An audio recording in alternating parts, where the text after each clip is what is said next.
CPM-ൻ്റെ സമന്വയ നേതാവുമായ സഖാവ് ബുദ്ധദേവ് ഭട്ടാചാര്യയുടെ വിയോഗത്തെക്കുറിച്ചുള്ളതാണ്.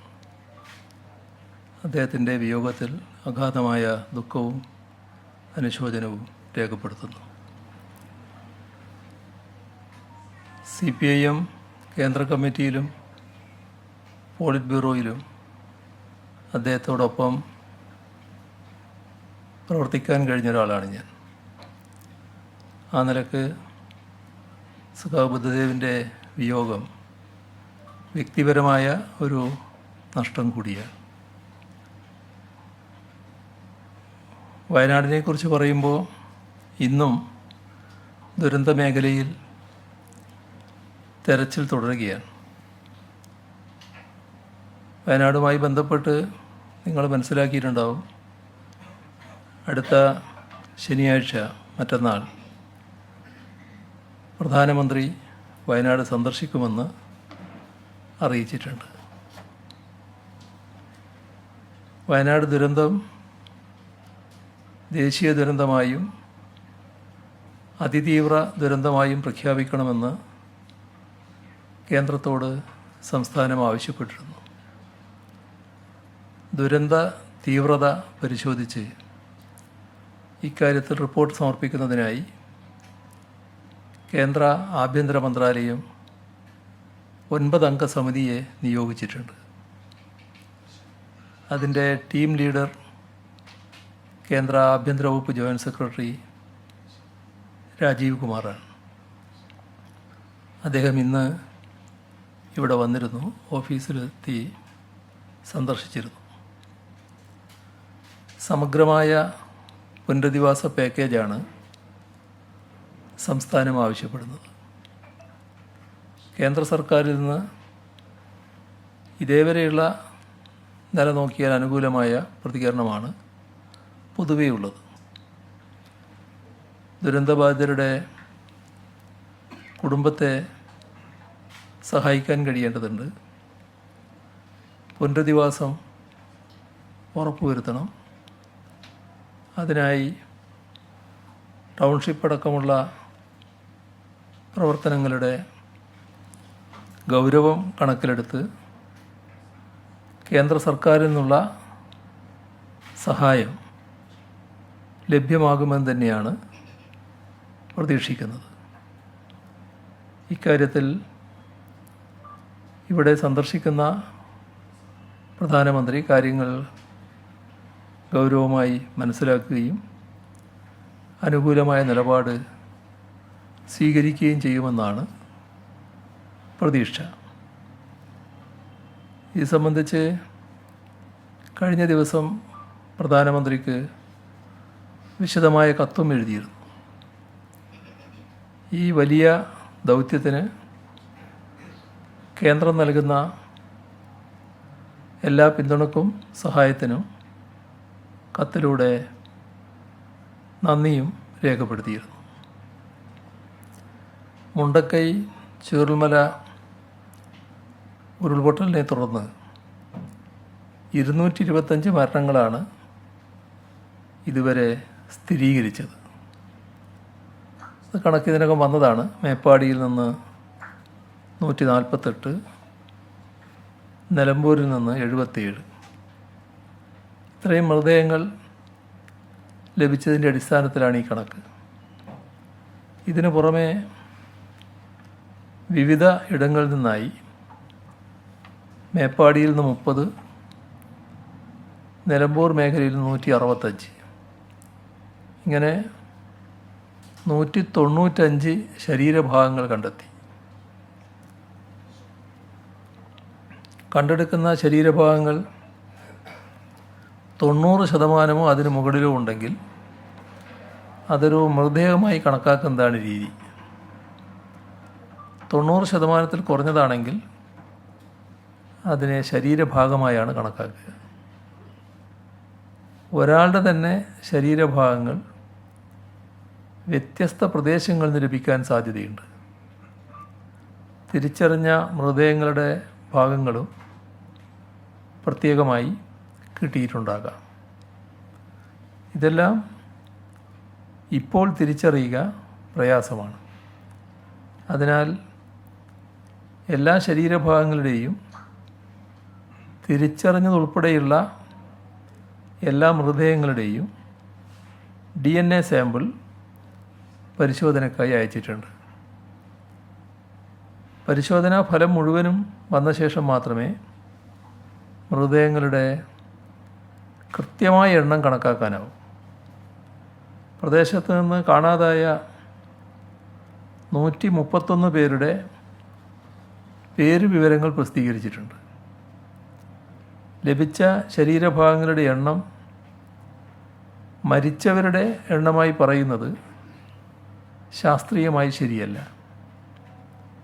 തെരച്ചിൽ പൂർണ്ണമായിട്ടില്ല.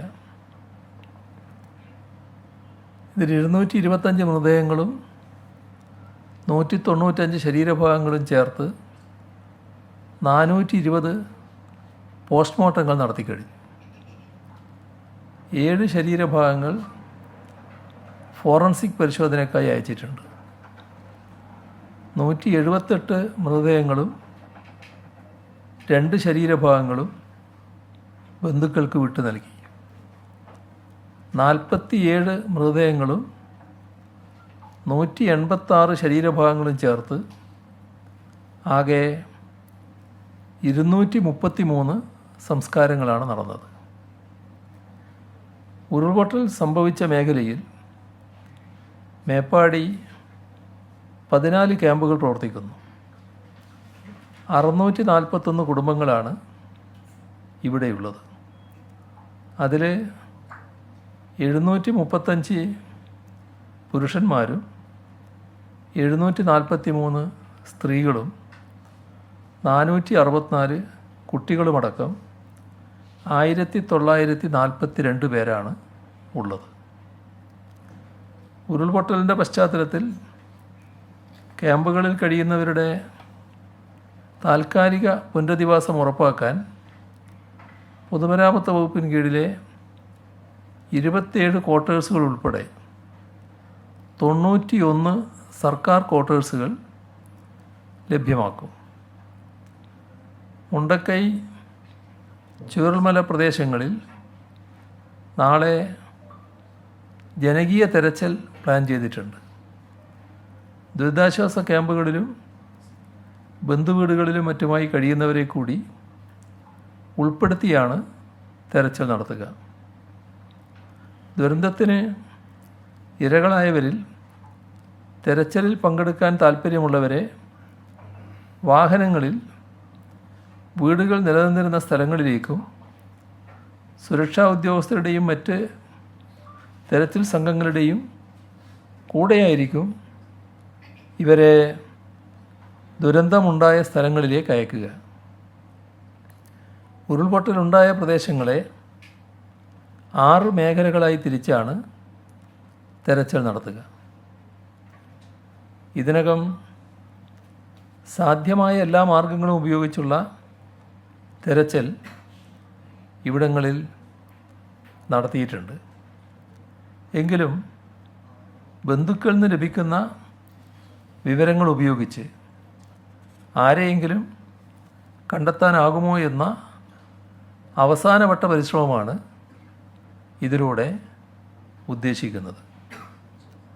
വയനാട് ഉരുൾപൊട്ടൽ മേഖലകളിലെ സുത്യർഹമായ രക്ഷാദൗത്യത്തിന് ശേഷം ഇന്ത്യൻ കരസേന, നാവികസേനകളിൽ ഒരു വിഭാഗം മടങ്ങി. മേജർ ജനറൽ VT മാത്യുവിൻ്റെ നേതൃത്വത്തിലെത്തിയ 391 അംഗ സൈനിക സംഘമാണ് ദുരന്തമുഖത്ത് നിന്ന് മടങ്ങിയത്. മറ്റ് സേനാവിഭാഗങ്ങൾക്കൊപ്പം കാര്യക്ഷമമായ രീതിയിലുള്ള രക്ഷാതെരച്ചിൽ ദൗത്യത്തിന് ശേഷമാണ് ഇവരുടെ മടക്കം.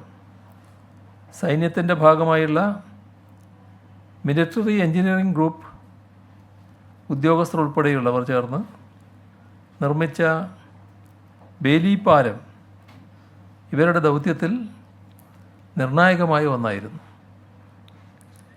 Military engineering group electronics and mechanical engineers branch, territorial army, defence security corps, navy, coast guard എന്നിവരുൾപ്പെട്ടതായിരുന്നു ഈ സംഘം. അവിടെ ക്യാമ്പ് ചെയ്യുന്ന മന്ത്രിമാരുടെ നേതൃത്വത്തിൽ ഈ സൈന്യത്തിന് യാത്രയയപ്പ് നൽകിയിട്ടുണ്ട്.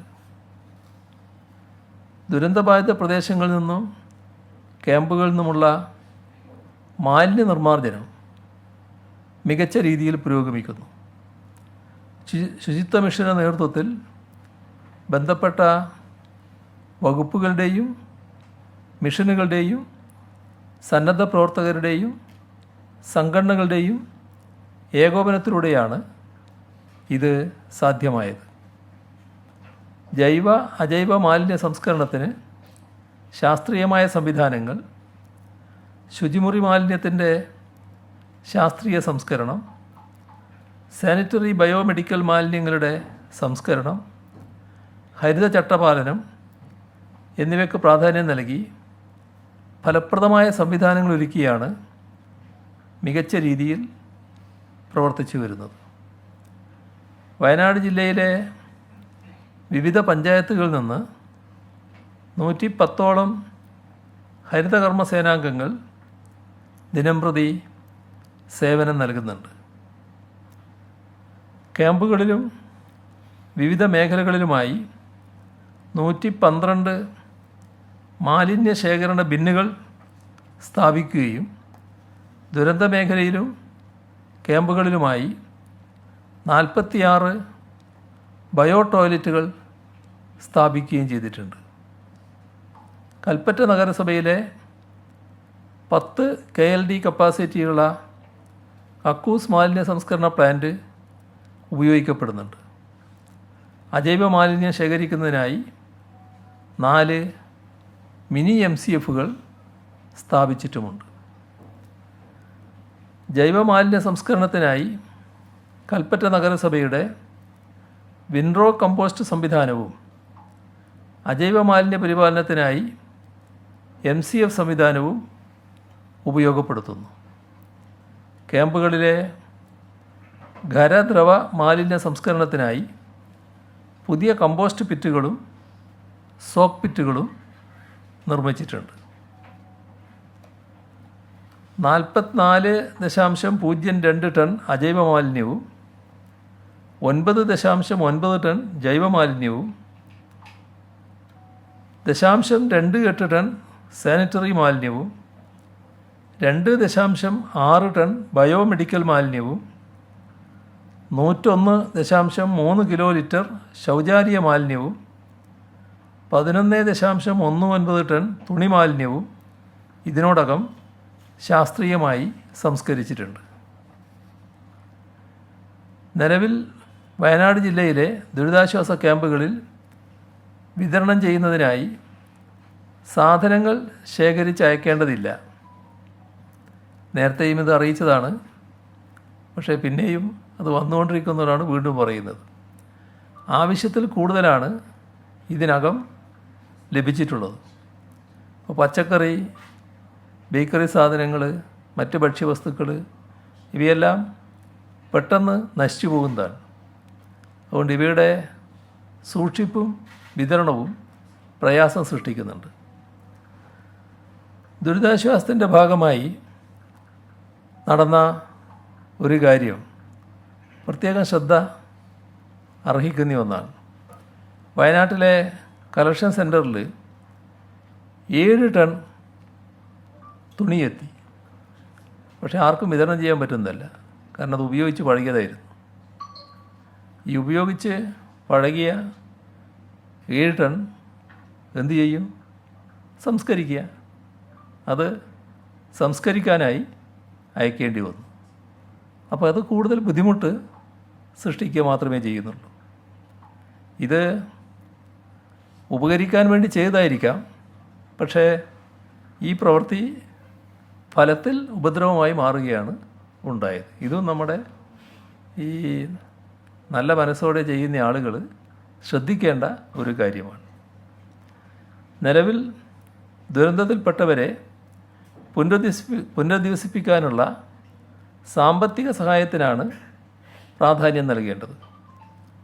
ഇതിന് ഏറ്റവും നല്ല വഴി മുഖ്യമന്ത്രിയുടെ ദുരിതാശ്വാസ നിധിയിലേക്ക് നേരിട്ട് നൽകുക, അല്ലെങ്കിൽ കലക്ട്രേറ്റുകളിൽ ചെക്ക് മുഖേനയോ ഡ്രാഫ്റ്റ് മുഖേനയോ നൽകുക. അങ്ങനെ ദുരിതാശ്വാസ നിധിയിലേക്ക് സംഭാവന നൽകാനുള്ള അക്കൗണ്ട് നമ്പറുകളൊക്കെ ഇപ്പോൾ നൽകിയിട്ടുണ്ട്. ആ വഴി സ്വീകരിക്കാം. ആ വഴി സ്വീകരിക്കുന്നതായിരിക്കും ഏറ്റവും നല്ല മാർഗം. തെന്നിന്ത്യൻ ചലച്ചിത്ര മേഖലയിൽ നിന്ന് നിരവധി സഹായങ്ങളാണ് മുഖ്യമന്ത്രിയുടെ ദുരിതാശ്വാസ നിധിയിലേക്ക് ഉണ്ടാകുന്നത്. ഇത്തരത്തിൽ ലഭിച്ച സഹായങ്ങളിൽ ചിലത് കഴിഞ്ഞ ദിവസങ്ങളിൽ തന്നെ സൂചിപ്പിച്ചിരുന്നു. ചലച്ചിത്ര താരം പ്രഭാസ് 2 കോടി രൂപ സഹായം വാഗ്ദാനം ചെയ്തിട്ടുണ്ട്. ചലച്ചിത്ര താരം ചിരഞ്ജീവിയും മകൻ രാംചരണും ചേർന്ന് 1 കോടി രൂപ സഹായം പ്രഖ്യാപിച്ചിരുന്നു. ഇത് കൈമാറാൻ അദ്ദേഹം ഇന്ന് വൈകുന്നേരം ഇവിടെ എത്തുന്നുമുണ്ട് എന്നാണ് അറിയിച്ചിട്ടുള്ളത്. മുൻ മുഖ്യമന്ത്രിയും മുതിർന്ന കോൺഗ്രസ് നേതാവുമായ AK ആൻ്റണി 500,000 രൂപ നൽകിയിട്ടുണ്ട്. ബഹുമാനപ്പെട്ട ഗവർണർ ആരിഫ് മുഹമ്മദ് ഖാൻ 5,00,000 രൂപ നൽകിയിട്ടുണ്ട്. പ്രതിപക്ഷ നേതാവ് VD സതീശൻ 1,00,000 രൂപയും നൽകിയിട്ടുണ്ട്.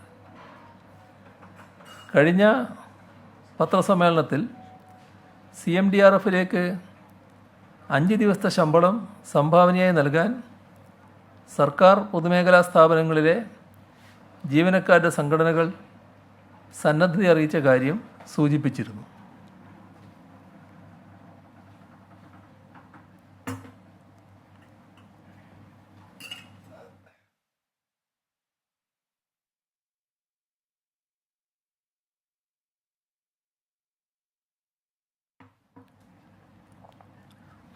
ദുരന്തത്തിൽ നിന്നും വയനാടിനെ കൈപിടിച്ചുയർത്താൻ സന്നദ്ധരായി കേരളമാകെ ഒത്തുചേരുന്നൊരു കാഴ്ചയാണ്, അഭിമാനകരമായൊരു കാഴ്ചയാണ് നമുക്ക് കാണാൻ സാധിക്കുന്നത്. ഈ ഉദ്യമത്തിൽ ഏറ്റവും താല്പര്യത്തോടെയാണ് വയോജനങ്ങളടക്കം പങ്കുചേരുന്നത്. സ്വമേധയാ മുന്നോട്ട് വന്ന് സംഭാവന നൽകിയ പെൻഷൻകാർ അനേകമാണ്. സർവീസിൽ നിന്ന് വിരമിച്ച എല്ലാവരും തങ്ങളാൽ കഴിയുന്ന വിധം സഹായം നൽകണമെന്നാണ് അഭ്യർത്ഥിക്കാനുള്ളത്. ലഭിക്കുന്ന പെൻഷനിൽ നിന്നും ഒരു തുക ദുരന്തത്തിനിരയായവരുടെ പുനരധിവാസത്തിനും ആ നാടിൻ്റെ പുനർനിർമ്മാണത്തിനുമായി മാറ്റിവെക്കണമെന്നുകൂടി അഭ്യർത്ഥിക്കുകയാണ്. നാടിൻ്റെ വളർച്ചയിൽ വലിയ പങ്കുവഹിച്ചവരാണ് നിങ്ങൾ. പ്രതിസന്ധിയുടെ ഘട്ടങ്ങളിലെല്ലാം നാടിനൊപ്പം നിന്നവരുമാണ്. ഈ ഘട്ടത്തിലും നിങ്ങളുടെ സജീവമായ പങ്കാളിത്തം പ്രതീക്ഷിക്കുകയാണ്. ഇന്ന് ദുരിതാശ്വാസ നിധിയിലേക്ക് വിവിധ വ്യക്തികളും സംഘടനകളും സംഭാവന നൽകിയിട്ടുണ്ട്. SNJ ഗ്രൂപ്പ് ഓഫ് കമ്പനീസ് 1 കോടി രൂപ, കേരള ശാസ്ത്ര സാഹിത്യ പരിഷത്ത് 50,00,000 രൂപ, Kerala state cooperative agricultural and rural development bank 50,00,000 രൂപ, KGMOA അംഗങ്ങളിൽ നിന്ന് സ്വരൂപിച്ച ആദ്യ ഗഡു 25,00,000 രൂപ, മലങ്കര മാർത്തോമ സുറിയാനി സഭ ആദ്യഘട്ടത്തിൽ 25 വീടുകൾ നിർമ്മിച്ചു നൽകുമെന്ന് അറിയിച്ചിട്ടുണ്ട്. പെരുങ്കടവിള ബ്ലോക്ക് പഞ്ചായത്ത് 20,00,000 രൂപ, Tirur urban cooperative bank 10,00,000, Tamil Nadu സംസ്ഥാന കൗൺസിൽ 10,00,000,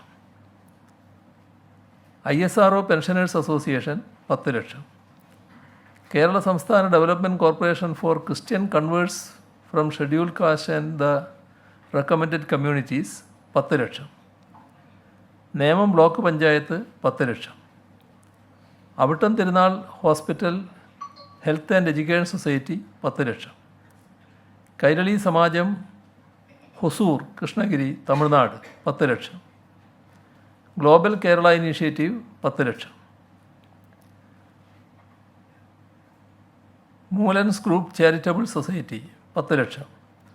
റിപ്പോർട്ടർ ചാനൽ ജീവനക്കാരുടെ ഒരു ദിവസത്തെ ശമ്പളം 5 lakh. Doctor K T Jaleel MLA-യും കുടുംബവും 5 lakh. Kerala bank employees congress 5 lakh. Kollayil grama panchayat 5 lakh. Kerala state Rootronics 5 lakh. Pandalam block panchayat 5 lakh. Mannarkkad urban Grameen society gold loan 5 lakh രൂപ. Yoga association of Kerala 3 lakh. യോഗക്കാർ വരെ സംഭാവന നൽകിയിട്ടുണ്ട്. ഗൗരീശപട്ടം റെസിഡൻസ് അസോസിയേഷൻ 2,37,500 രൂപ. Njekkad government vocational higher secondary school Kallambalam 2,14,365 രൂപ. തലശ്ശേരി മാളിയേക്കൽ തറവാട്ടിലെ കുടുംബാംഗങ്ങൾ വ്യക്തിപരമായി നൽകിയ സംഭാവനകൾക്ക് പുറമെ 2,17,001 രൂപ. അമ്പെയ്ത്ത് താരം ദശരഥ് രാജഗോപാൽ നാഷണൽ ഗെയിംസിൽ മെഡൽ നേടിയവർക്ക് സർക്കാർ പ്രഖ്യാപിച്ച പാരിതോഷിക തുകയായ 2 ലക്ഷം രൂപ. കേരള PSC എംപ്ലോയീസ് യൂണിയൻ സംസ്ഥാന കമ്മിറ്റി 2 ലക്ഷം രൂപ. ഹൈദരാബാദിലെ ഇംഗ്ലീഷ് ആൻഡ് ഫോറിൻ ലാംഗ്വേജസ് യൂണിവേഴ്സിറ്റിയിലെ വിദ്യാർത്ഥികൾ 1.42 ലക്ഷം രൂപ, 1,42,000 രൂപ കൈമാറി. അവിടുത്തെ അധ്യാപകരും ജീവനക്കാരും അവരുടെ ഒരു ദിവസത്തെ ശമ്പളം കൈമാറുമെന്ന് അറിയിച്ചിട്ടുണ്ട്. ഗായകൻ MG ശ്രീകുമാർ 1 ലക്ഷം രൂപ. IMG ഡയറക്ടർ K ജയകുമാർ 1 ലക്ഷം രൂപ. കേരള ഹജ്ജ് കമ്മിറ്റി മെമ്പർ മുഹമ്മദ് കാസിം കോയ 1 ലക്ഷം രൂപ. KSEB KSFE junior assistant rank holders 1,28,763 രൂപ. Kerala state national Ayush mission employees and workers union 2 ലക്ഷം രൂപ. പൂജപ്പുര ഉണ്ണിനഗർ റെസിഡൻസ് അസോസിയേഷൻ 1,75,000 രൂപ. രാജാ രവിവർമ്മ സെൻട്രൽ സ്കൂൾ 1,11,111 രൂപ. ഈ ലിസ്റ്റിൽ ചില കുട്ടികൾ ഈ കുടുക്കയും കൊണ്ടുവന്ന് തന്നതുണ്ട്, അത് പെട്ടിട്ടില്ല. അത് എണ്ണാത്തത് കൊണ്ടായിരിക്കാം ചിലപ്പോൾ അത് പറയാത്തത്. പക്ഷേ മറ്റൊരു കാര്യം സംഭവിച്ചു, അതും ഇതിനകത്ത് കാണുന്നില്ല. എൻ്റെ അടുത്ത് വന്നപ്പോൾ തമിഴ്നാട്ടിൽ നിന്ന് വന്നൊരു കുട്ടിയാണ്, ചെറിയ കുട്ടിയാണ്.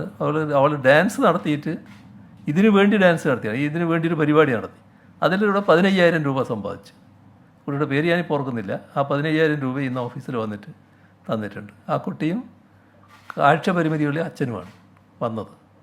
അപ്പോൾ അങ്ങനെ കേരളത്തിന് പുറത്തുള്ളവരടക്കം നല്ല രീതിയിൽ ഇതുമായി സഹകരിക്കുകയാണ്.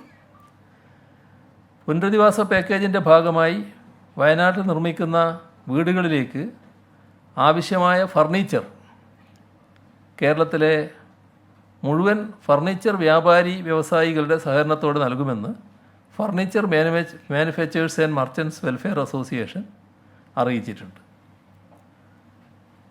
ഇതാണിന്ന് കൈമാറാനുള്ള വിവരങ്ങൾ.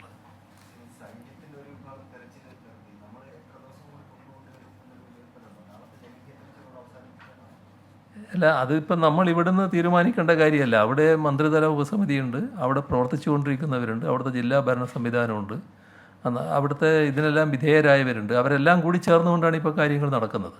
അപ്പോൾ അവരുടെ ഭാഗത്തുനിന്ന് റിപ്പോർട്ട് വരുന്ന മുറക്ക് കാര്യങ്ങൾ നമുക്ക് തീരുമാനിക്കാം. ഏതായാലും ഇപ്പം തന്നെ അവസാനിപ്പിക്കുക എന്നുള്ളതല്ല കണ്ടിട്ടുള്ളത്. ആകാവുന്ന ശ്രമമൊക്കെ നടത്തുക എന്നുള്ളത് തന്നെയാണ് നമ്മൾ കാണുന്നത്.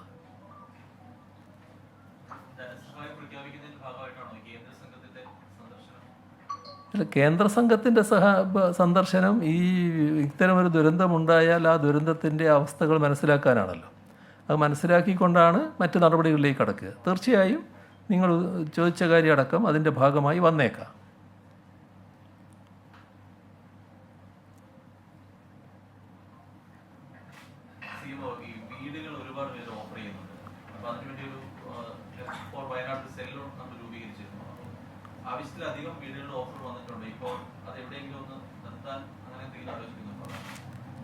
ഇപ്പോൾ ഏതായാലും നല്ലൊരു പ്രതികരണമാണ് ഇക്കാര്യത്തിൽ ഉണ്ടായിട്ടുള്ളത്. ആ പ്രതികരണങ്ങളെല്ലാം നമ്മൾ മുഖവിലക്ക് എടുക്കുക തന്നെയാണ്. അതുമായി ബന്ധപ്പെട്ട് എങ്ങനെയാണ് കാര്യങ്ങൾ നീക്കേണ്ടത് എന്നത് പൊതുവായി തീരുമാനിക്കുന്ന ഘട്ടത്തിൽ ഇവരുമായി എല്ലാം ചർച്ച ചെയ്തുകൊണ്ടുള്ള ഒരു നിലപാടിലേക്ക് കടക്കുകയാണ് ചെയ്യുക. അപ്പോൾ ആദ്യം സർക്കാർ ഒരു നിലപാട് പൊതുവെ എടുക്കേണ്ടതായിട്ടുണ്ട്. അതിനുശേഷം ബന്ധപ്പെട്ടവരുമായി ചർച്ച ചെയ്ത് ഏത് തരത്തിലാണ് ഇത് ക്രമീകരിക്കാൻ കഴിയുക എന്ന് നോക്കുകയാണ് ചെയ്യുക.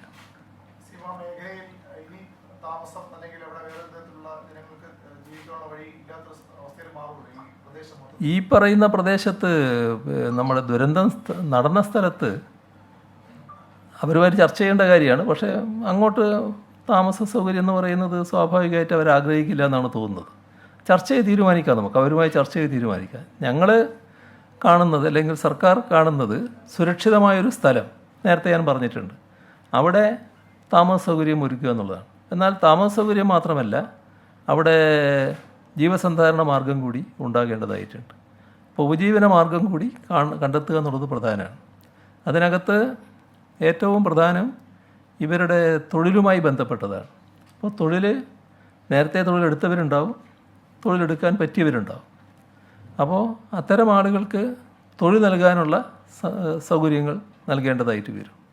അതിന് ആവശ്യമായ പരിശീലനം ചിലപ്പോൾ നൽകേണ്ടതായിട്ടുണ്ടാകും. അപ്പോൾ അതിനുള്ള സ്കിൽ വളർത്താനുള്ള പരിശീലന നടപടികളും ഇതിൻ്റെ ഭാഗമായി സ്വീകരിക്കാനാണ് ഉദ്ദേശിക്കുന്നത്. അത്തരം കാര്യങ്ങളൊക്കെ വിശദമായി തന്നെ പ്ലാൻ ചെയ്യാൻ നമുക്ക് സാധിക്കും.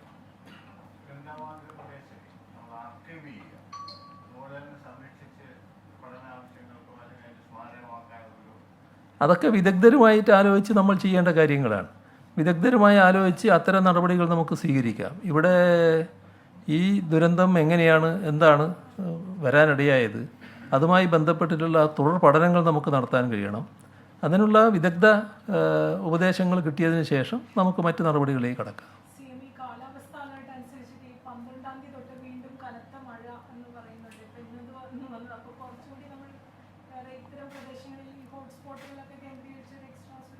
തീർച്ചയായും അത്തരം കാര്യങ്ങൾ വരുമ്പോൾ അതിനനുസരിച്ചിട്ടുള്ള കരുതൽ നമ്മൾ എടുത്താലേ പറ്റൂ.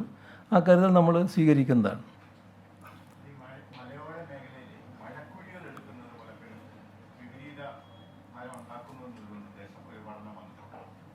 അല്ല, അത്തരം കാര്യങ്ങളൊക്കെ നമുക്ക് ഇതിൻ്റെ കൂട്ടത്തിൽ പരിശോധിക്കാം എന്താണെന്നുള്ളത്.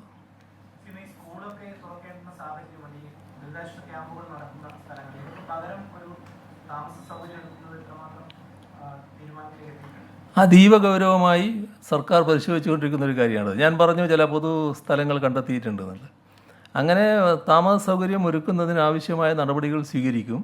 പെട്ടെന്ന് തന്നെ സ്കൂളുകളെ പ്രവർത്തന സജ്ജമാക്കാൻ പറ്റുന്ന നടപടികളിലേക്ക് കടക്കുകയും ചെയ്യും. അപ്പോൾ അതിന് ഇവരെയെല്ലാം ഭദ്രമായ സ്ഥലത്ത് താമസിപ്പിക്കേണ്ടതായിട്ട് വരും. ആ കാര്യങ്ങൾ ഗൗരവപൂർവ്വം നടപടികൾ സ്വീകരിച്ചു വരികയാണ്.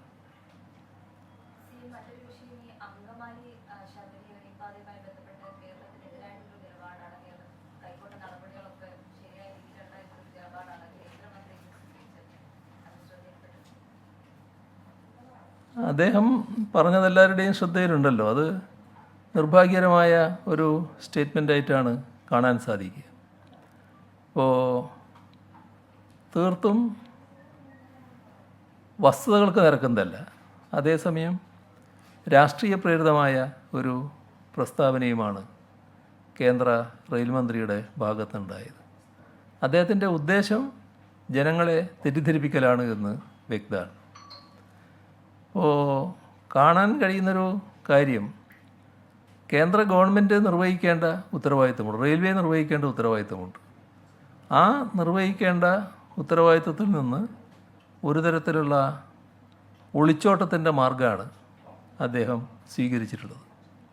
ഇപ്പം നമുക്കെല്ലാവർക്കും ഓർമ്മയുള്ളതാണ് 1997-98 റെയിൽവേ ബജറ്റിലാണ് ഈ അങ്കമാലി ശബരി പാത പ്രഖ്യാപിക്കുന്നത്. ആ കാലം മുതൽ എല്ലാ പിന്തുണയും സംസ്ഥാന സർക്കാർ നൽകിയതാണ്. അതിൽ അലൈൻമെൻറ്റ് അംഗീകരിച്ചു. അങ്കമാലി മുതൽ രാമപുരം വരെയുള്ള 70 കിലോമീറ്ററിൽ സ്ഥലം ഏറ്റെടുക്കൽ ആരംഭിക്കുകയും ചെയ്തു. പദ്ധതി ചെലവിൻ്റെ 50% സംസ്ഥാന സർക്കാർ വഹിക്കുമെന്ന ഉറപ്പും നൽകി. പക്ഷേ പദ്ധതിയായിട്ട് മുന്നോട്ട് പോകാതെ അലംഭാവം കാണിച്ചത് കേന്ദ്ര സർക്കാരും റെയിൽവേയുമാണ്. അതുകൊണ്ട് എന്താ സംഭവിച്ചത്?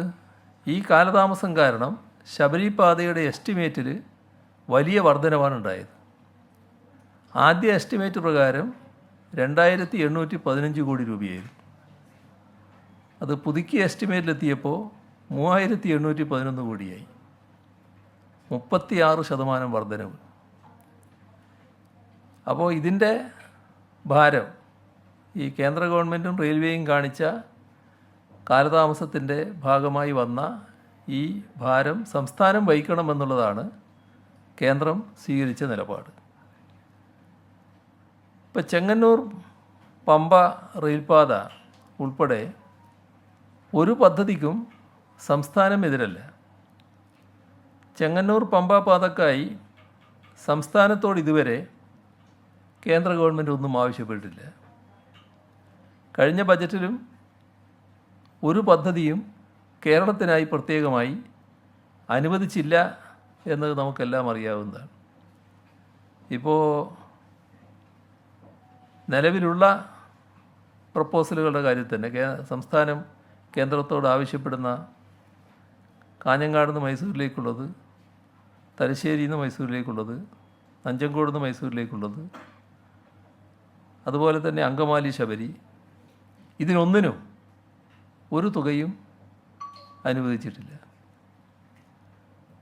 നേരത്തെ പ്രഖ്യാപിച്ച പദ്ധതി നടപ്പാക്കാതെ വസ്തുതാവിരുദ്ധമായ കാര്യങ്ങൾ പ്രചരിപ്പിക്കാനാണ് അദ്ദേഹം തയ്യാറായത്. അത് ശരിയായ നടപടിയല്ല, ഒരു ഗവൺമെൻറ് ചെയ്യേണ്ട കാര്യമല്ല.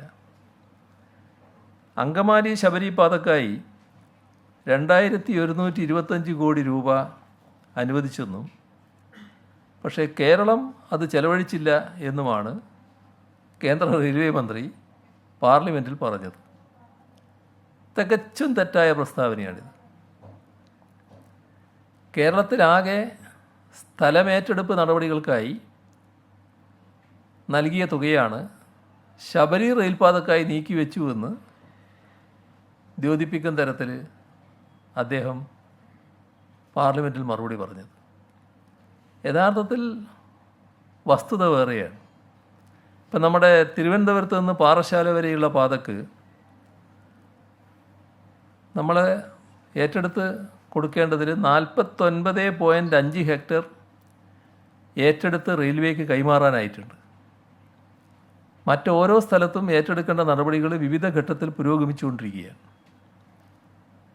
റെയിൽവേ അനുവദിച്ച 2125 കോടി രൂപയിൽ 1823 കോടി രൂപ 3 പാതക്ക് ചേർത്ത് ഡെപ്പോസിറ്റ് ചെയ്ത് കഴിഞ്ഞിട്ടുമുണ്ട്. ഇപ്പോൾ ശബരി പാതയിൽ അനങ്ങാപ്പാറ നയം സ്വീകരിക്കുന്നത് ആരാണ് എന്നത് ഇതിനകം നാട് മനസ്സിലാക്കിയിട്ടുള്ളതാണ്. സംസ്ഥാനത്തിൻ്റെ ഭാഗത്ത് നിന്ന് ഇക്കാര്യത്തിൽ ഒരു വീഴ്ചയും അലംഭാവവും ഉണ്ടായിട്ടില്ല. ശബരി റെയിൽപാത പുനരുജ്ജീവിപ്പിക്കാനും ഇതിനാവശ്യമായ തുക ബജറ്റിൽ വകയിരുത്താനും ആവശ്യപ്പെട്ടുകൊണ്ട് മുഖ്യമന്ത്രി നിലയിൽ ഇദ്ദേഹത്തിന് തന്നെ, കേന്ദ്ര റെയിൽവേ മന്ത്രിക്ക് തന്നെ നേരത്തെ കത്തെഴുതിയിരുന്നു. 2021 ഒക്ടോബറിൽ റെയിൽവേ മന്ത്രിയുമായി നടത്തിയ കൂടിക്കാഴ്ചയിലും ഇതേ ആവശ്യം ഉന്നയിച്ചിരുന്നു. അങ്കമാലി ശബരിപാത ഉൾപ്പെടെയുള്ള വിവിധ റെയിൽ പദ്ധതികളുമായി ബന്ധപ്പെട്ട് അടിയന്തര ഇടപെടൽ ഉണ്ടാകണമെന്ന് പറഞ്ഞുകൊണ്ട് 2023 ജൂണിൽ വിശദമായൊരു കത്ത് വീണ്ടും എഴുതി. പുതിയ കേന്ദ്ര സർക്കാർ അധികാരമേറ്റു. 21/6/24 കേന്ദ്രമന്ത്രിക്ക് വീണ്ടും സംസ്ഥാനം കത്തയച്ചു. ഇതിനു പുറമെ ചീഫ് സെക്രട്ടറി, ഡൽഹിയിലെ കേരള സർക്കാരിൻ്റെ പ്രത്യേക പ്രതിനിധി, ഇവരെല്ലാം കത്തുകൾ അയച്ചിട്ടുമുണ്ട്. പക്ഷേ പോസിറ്റീവായ സമീപനം ഇക്കാര്യത്തിൽ കേന്ദ്രത്തിൽ നിന്നുണ്ടായില്ല എന്നതാണ് നമ്മുടെ ദുരനുഭവം. ഇത് ഇക്കാര്യത്തിൽ മാത്രമല്ല, റെയിൽവേയുമായി ബന്ധപ്പെട്ട എല്ലാ കാര്യത്തിലും കേരളത്തിനുള്ളത് ദുരനുഭവമാണ് എന്ന് എല്ലാവർക്കും അറിയുകയും ചെയ്യാം.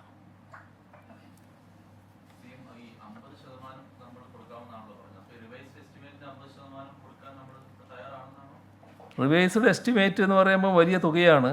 അപ്പോൾ അതിനകത്തുള്ളൊരു പ്രശ്നം വരുന്നത്, നമ്മുടെ പണം കണ്ടെത്തുന്നത് കിഫ്ബിയിൽ നിന്നാണല്ലോ. അപ്പോൾ കിഫ്ബിയിൽ നിന്ന് പണം കണ്ടെത്തുമ്പോൾ അത് നിങ്ങളെ കടമെടുപ്പ് പരിധിക്കകത്ത് ഉൾപ്പെടുത്തുന്നതാണല്ലോ കേന്ദ്ര സർക്കാർ പറയുന്നത്. അപ്പോൾ അതിൽ കേന്ദ്ര സർക്കാരിന് ചെയ്യാൻ കഴിയുന്ന ഒരു ഇളവുണ്ട്. ഇത്തരം കാര്യങ്ങൾക്ക് വേണ്ടി പണമെടുക്കുമ്പോൾ ആ പറയുന്ന കാര്യം അങ്ങ് ഒഴിവാക്കി തരണം സംസ്ഥാനത്തിന്. നമുക്ക് സഹായകരമാകുമത്. അപ്പോൾ ഇതൊക്കെ കേന്ദ്രവും സംസ്ഥാനവും പരസ്പരം ആലോചിച്ച് സഹകരിച്ച് നീക്കേണ്ട കാര്യങ്ങളാണ്. അങ്ങനെ പണം കണ്ടെത്താൻ കഴിയുമെന്നാണ് തോന്നുന്നത്. നമ്മളെ അനുമതി വേണ്ടാലോ. നമ്മളെ അനുമതിയുടെ പ്രശ്നം വരുന്നില്ല. ഈ അദ്ദേഹം ചോദിച്ചതുപോലെ അതിൻ്റെ പകുതി നമ്മൾ കൊടുക്കുന്നുണ്ടോ എന്നുള്ളതാണ്. പകുതി കൊടുക്കാൻ നേരത്തെ നമ്മൾ സമ്മതിച്ചതാണ്. പണം എവിടെ എന്നുള്ളതാണ്. പണം നമ്മൾ കിഫ്ബി മുഖേനയാണ് കണ്ടെത്തേണ്ടത്. അപ്പോൾ കിഫ്ബിക്ക് ഇങ്ങനെയൊരു പ്രശ്നമുണ്ട്, അതൊന്ന് മാറ്റി തരണമെന്നത് സാധാരണഗതിയിൽ അവരോട് ആവശ്യപ്പെടാവുന്നതുമാണ്.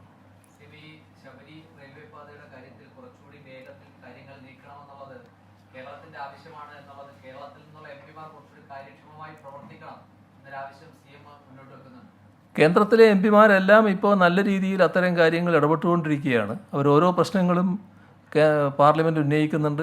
ചില കാര്യങ്ങളിൽ നല്ല രീതിയിൽ ഇടപെട്ടുകൊണ്ടിരിക്കുന്നുണ്ട്. ഇത് ഞങ്ങൾ ചർച്ച ചെയ്തൊരു വിഷയമാണ്. എം പിമാരുമായി ചർച്ച ചെയ്യുമ്പോൾ തന്നെ എടുത്ത വിഷയമാണ്. അതിലും നല്ല ഇടപെടൽ ഉണ്ടാകുമെന്ന് തന്നെയാണ് പ്രതീക്ഷിക്കാവുന്നത്.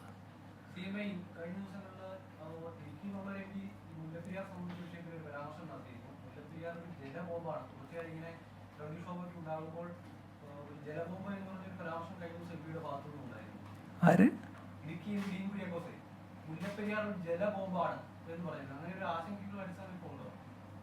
ഇപ്പോൾ പ്രത്യേക ആശങ്കയുടെ അടിസ്ഥാനമില്ല. പക്ഷേ നമ്മളവിടുത്തെ അതിൻ്റെ കാര്യത്തിൽ മുല്ലപ്പെരിയാറിൻ്റെ കാര്യത്തിൽ സംസ്ഥാന ഗവൺമെൻറ് നേരത്തെ സ്വീകരിച്ചു വരുന്ന സമീപനങ്ങളുണ്ടല്ലോ. ആ സമീപനം സർക്കാർ തുറന്നു പോവുക തന്നെയാണ്. ഇപ്പോൾ പെട്ടെന്ന് തന്നെ എന്തെങ്കിലും സംഭവിക്കാൻ പോകുന്നു എന്ന തരത്തിലുള്ള ഒരാശങ്കയും ഉണ്ടാകേണ്ടതായിട്ടില്ല. ബാക്കി നമുക്ക് പിന്നീട് എടുക്കാൻ തോന്നും, അതാ നല്ലത്. വിഷയങ്ങളിൽ മുഖ്യമന്ത്രി പിണറായി വിജയൻ മാധ്യമങ്ങളോട് സംസാരിക്കുകയായിരുന്നു. ഏറ്റവും പ്രധാനപ്പെട്ടതായി മുഖ്യമന്ത്രി പറഞ്ഞത് വയനാട് ദുരന്തവുമായി ബന്ധപ്പെട്ടുള്ളതാണ്. വയനാട് ദുരന്തവുമായി ബന്ധപ്പെട്ട് നിരവധി സഹായം ഇതിനോടകം തന്നെ ലഭ്യമായിട്ടുണ്ട്. ദുരിതാശ്വാസ നിധിയിലേക്ക് നേരിട്ട് നൽകുകയോ കളക്ടറേറ്റിൽ എത്തി നേരിട്ട് നൽകുകയോ ചെയ്യുന്നതാണ് എന്നാൽ ഏറ്റവും ഉത്തമം എന്ന് അദ്ദേഹം പറയുകയാണ്. ഒപ്പം തന്നെ ദുരിതാശ്വാസ നിധിയിലേക്ക് സംഭാവന നൽകിയ തെന്നിന്ത്യൻ താരങ്ങളെക്കുറിച്ചും അവർ എത്ര തുക നൽകിയെന്നതെക്കുറിച്ചുമുള്ള വിശദാംശങ്ങൾ അദ്ദേഹം പങ്കുവയ്ക്കുകയും ചെയ്തു. ഒപ്പം 225 മരണമാണ് ഇതുവരെ സർക്കാർ ഔദ്യോഗികമായി സ്ഥിരീകരിച്ചത് എന്നും മുഖ്യമന്ത്രി പിണറായി വിജയൻ പറയുകയായിരുന്നു.